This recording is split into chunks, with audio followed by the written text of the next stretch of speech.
Welcome back to Mid Morning. September is Atrial Fibrillation Awareness Month. The goal is to raise awareness of the common and serious heart condition. Here to tell us more about atrial fibrillation, or AFib, is Dr. Kelly Waespe and AFib nurse navigator Charlene Clardy. Thank you both so much for being here with us today. Hi.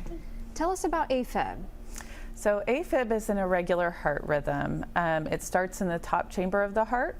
I tell patients normally the top beats heart bottom in nice sync. AFib, the top chamber starts quivering and moving erratically, and then the bottom goes irregular as well. And it's one of the common causes of stroke. Because that top chamber is quivering, blood clots can form up there. So sometimes the symptoms are nothing until a patient does have a stroke, unfortunately, which is why we need to be aware of it and be looking out for it. But other symptoms include fluttering or palpitation feelings, shortness of breath, heart failure symptoms like fluid. So if people start having those kind of symptoms, how are they diagnosed?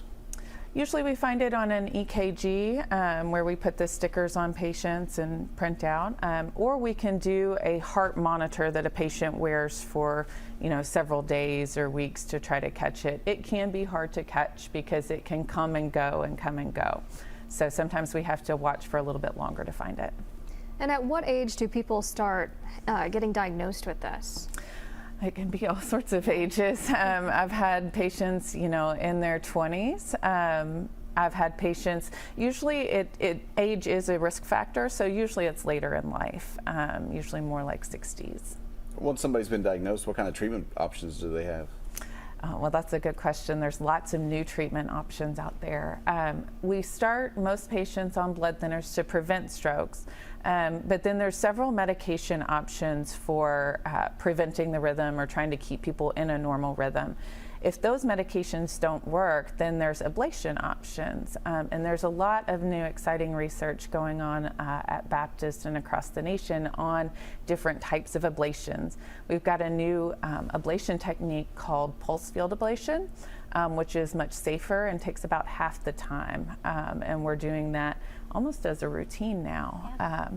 So that's a new upcoming thing. Also, there's treatments so that patients don't have to take the blood thinners if somebody has a reason that they can't take them.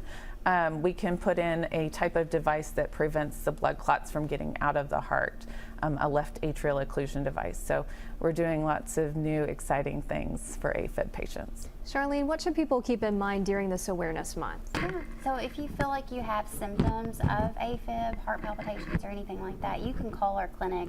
We were actually the first to be nationally accredited for our AFib clinic, and our phone number is 859-260-2224, and then we'll schedule you. You don't need a referral, and our nurse practitioners will see you and spend time educating you and then answering any questions that you might have. Sounds good. Good to know. And more information online if people want to get about that, Yeah. figure out more about that. All right. Thank you so much for coming You're welcome. on. Thanks for having us.